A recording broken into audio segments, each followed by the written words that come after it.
Entretien du marquis. Macron, Véran, mépris, insulte, menace.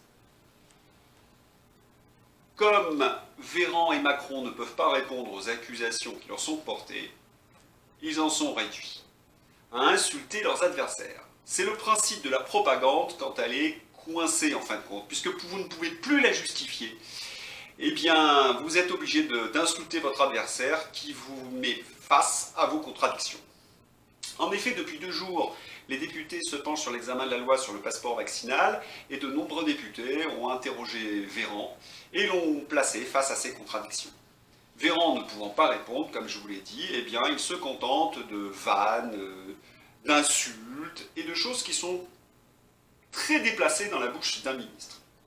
Et ce sont des caractéristiques aussi du délitement de notre état de droit, parce que, en fin de compte, à l'Assemblée nationale, quand un ministre est interpellé, il doit répondre. Or, Véran ne répond jamais aux questions qui lui sont posées. Alors, la propagande de Macron est arrivée un petit peu, en quelque sorte, au bout du chemin, puisque les Français s'aperçoivent que son discours, le discours gouvernemental, n'est plus tenable. Je voudrais quand même rappeler les 3 grands arguments de cette propagande. D'abord, ce sont les non-vaccinés qui sont responsables de l'échec de la politique sanitaire. Ce n'est pas le gouvernement, ce sont les non-vaccinés. Ensuite, il faut cacher l'état de l'hôpital et donc faire porter la responsabilité des problèmes de fonctionnement, là encore, sur les non-vaccinés. Et puis, comme solution à toute la crise de l'hôpital et à la solution sanitaire, la mise en place de ce pass vaccinal.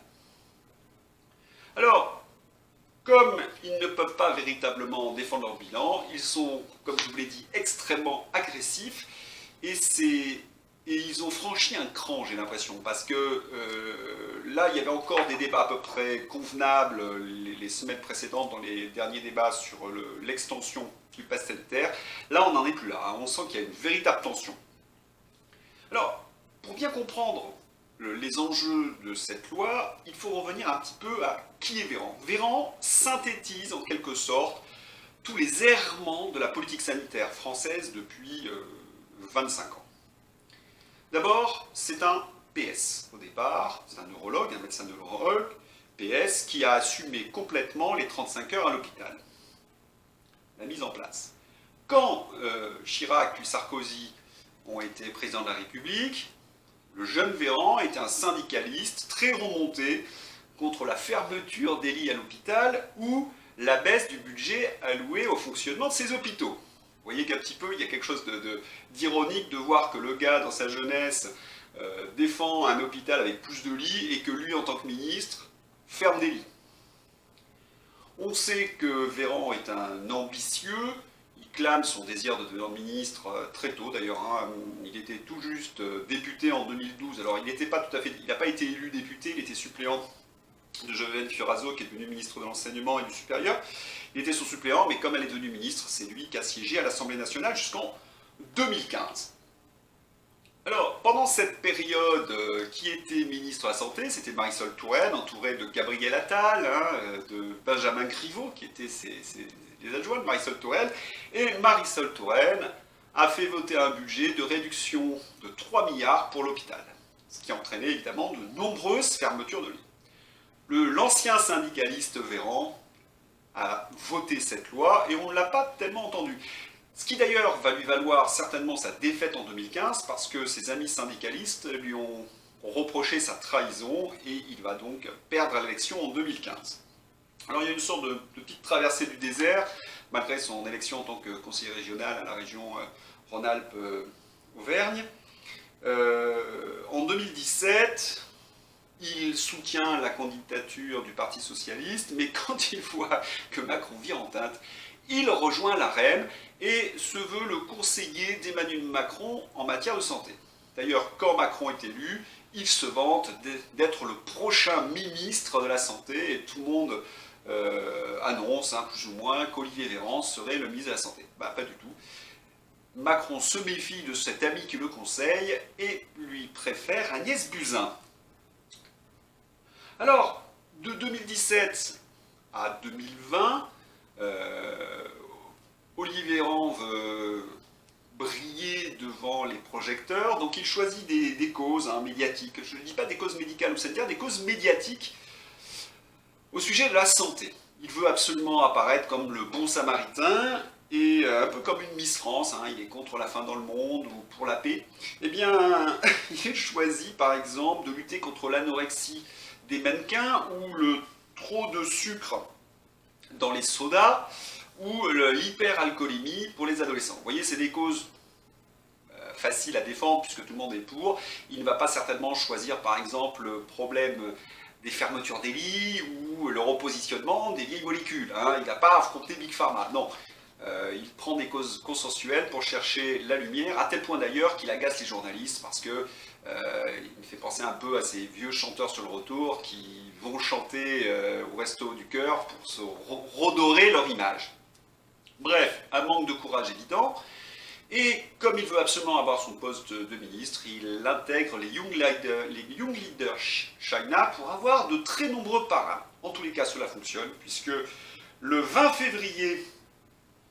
février plus exactement 2020, il remplace Agnès Buzyn, qui part dans des conditions un peu curieuses. On sait qu'Agnès Buzyn, lorsqu'elle rencontre Raphaël Baquet, journaliste au Monde, elle exprime son désaccord vis-à-vis de la politique sanitaire d'Édouard Philippe. En tous les cas, Macron choisit cet ambitieux, il sait qu'il pourra compter sur lui, pour une raison que la presse connaît et que les journalistes ont entendu 1000 fois. Olivier Véran se rêve maintenant Premier ministre. Et puis je m'imagine que dans sa tête, en se rasant, il doit imaginer d'être président de la République. Lui qui n'a pas véritablement la carrure, déjà pour être ministre, alors Premier ministre ou président de la République, là, ce serait là, on chuterait dans quelque chose. Là. Vous imaginez Olivier Véran, président de la République, ou même Premier ministre, ce serait quelque chose d'assez épouvantable. Alors, en tant que ministre de la Santé, il va continuer la politique européenne de fermeture des lits. 17 000 lits ont été fermés sous le quinquennat Macron, et pendant la pandémie, il ne va pas hésiter à fermer 5 000 lits. Alors, il se cache souvent derrière le Ségur de la santé, mais la réalité, c'est que les lits ferment, que les soignants sont épuisés et qu'ils démissionnent massivement. Le résultat, c'est qu'en Ile-de-France, on a moins 30% des lits ont été fermés du fait de manque de soignants. Et ça, c'est son bilan. Donc il faut cacher ce bilan le plus possible par la propagande. D'autant que, pour soulager l'hôpital, on aurait pu peut-être penser à des traitements. Alors, je ne vais pas rentrer sur la validité des traitements, je voudrais juste faire remarquer deux choses. Véran, c'est l'anti-France. Véran a toujours tiré contre son camp. Il y a eu de nombreux laboratoires français qui ont proposé des médicaments. Alors, je ne sais pas s'ils fonctionnent ou ils ne fonctionnent pas. Ce que je peux par contre dire, c'est que l'Institut Pasteur de Lille avait un médicament qui, paraît-il, avait des bénéfices pour lutter contre la Covid. Véran ne va pas lui donner l'autorisation nécessaire pour être développé. Il y avait un laboratoire à Marseille qui proposait un spray nasal qui, là aussi, selon les dires de ce laboratoire, était efficace. Véran ne va pas donner l'autorisation pour qu'il soit développé. On pourrait aussi parler de Montpellier, qui avait aussi développé un médicament et qui a été très surpris quand on lui a dit non, pas d'autorisation. De même, je ne vais pas rentrer dans les débats sur les Vimaktine ou l'hydroxychloroquine, sinon on est censuré sur YouTube, mais on aurait pu imaginer peut-être des essais ou des autorisations. Là encore, Véran a littéralement refusé. Par contre, il a donné 2 autorisations à 2 médicaments qui ont fait scandale, le remdesivir de Gilead qui a été déconseillé par l'OMS, et les anticorps monoclonaux, toujours de grands laboratoires, qui là aussi ont été déconseillés car toxiques. Donc toujours les laboratoires étrangers, jamais nos propres forces. D'ailleurs, Yves Pozzo-di-Borgo avait rencontré des patrons de laboratoires qui avaient expliqué que de toute façon, Macron ne voulait vendre que du Pfizer. Et vous savez en effet que l'Europe a choisi presque en exclusivité les vaccins ARN Pfizer.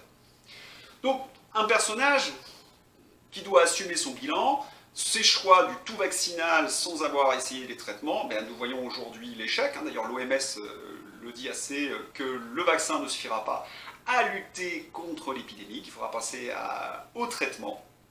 Et Et comme Véran n'a rien fait, on se retrouve complètement démuni face aux 300 000 cas par jour avec une névrose terrible. Alors je reviendrai évidemment sur son Omicron, puisque je suis en Australie et qu'on nous a dit vivez avec, hein, il n'y a pas de souci. Je reviendrai dans ma conclusion. Donc, comme il est nu, qu'il ne peut pas défendre son bilan, eh bien, il ne peut passer quand je vous ai expliqué le détournement. Si on met la lumière sur son bilan, il est calamiteux. Eh bien, on va déplacer la lumière et montrer ces non-vaccinés qui sont les boucs émissaires de tous ces errements, en fin de compte. Quand la députée Monique Bonner le met face à ces contradictions, Véran lui répond « La chloroquine, cela ne se fume pas. Ce n'est pas digne d'un ministre. » Je veux dire, ce genre de propos, normalement, qui aurait dû l'amener à la démission, je ne sais pas. C'est quelque chose que je trouve d'une violence et d'une bêtise, sur une bêtise crasse, de répondre ce genre de choses. Alors, on n'est pas dans une cour d'école.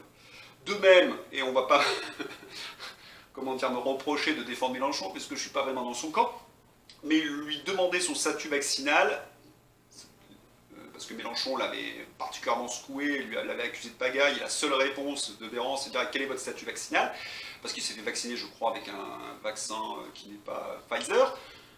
C'est un médecin qui demande à un député de la République son statut vaccinal, mais où est-on? Et son serment d'Hippocrate, Olivier Véran? Non mais je veux dire, on a l'impression qu'il n'y a aucune limite à l'ignominie chez Olivier Véran. Et cette violence verbale a monté d'un cran lorsque Emmanuel Macron, qui d'ailleurs se révèle comme mauvais joueur, assez agressif, méchant, a dit je vais emmerder les non-vaccinés. Emmerder les non-vaccinés. Est-ce que c'est une politique, cela? Est-ce que cela peut être un projet politique d'emmerder les non-vaccinés?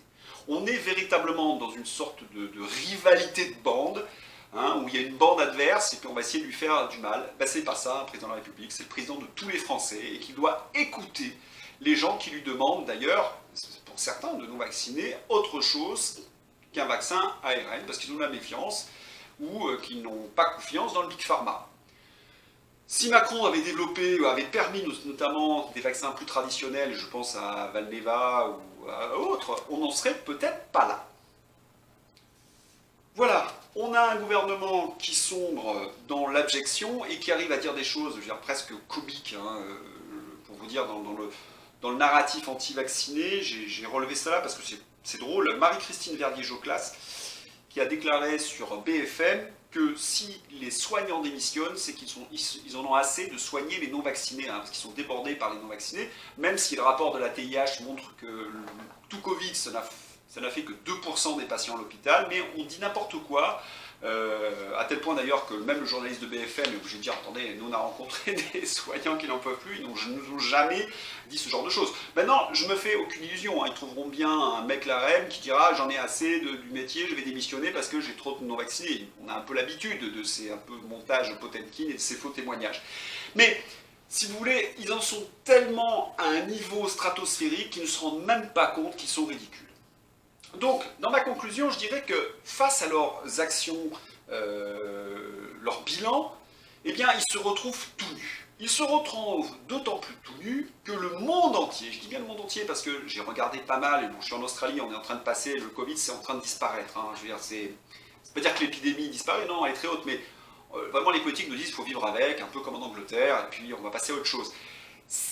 D'autant plus que l'Omicron, et vous avez souvent lu dans la presse sur notice, c'est une chance, parce que pour beaucoup d'entre nous, ce n'est qu'un rhume. Je tiens à signaler que mes enfants ont attrapé l'Omicron, tous mes enfants, voilà, ça dure 3 jours, il y a ceux qui étaient vaccinés, il y a ceux qui n'étaient pas vaccinés, ils ont manifestement eu les mêmes symptômes, 3 jours, et puis après ça passe. Donc, si vous voulez, on est en train de passer à autre chose, c'est une chance. D'ailleurs, beaucoup disent que l'épidémie, la pandémie va cesser, que l'OMS enlèvera la pandémie à partir de février-mars 2022.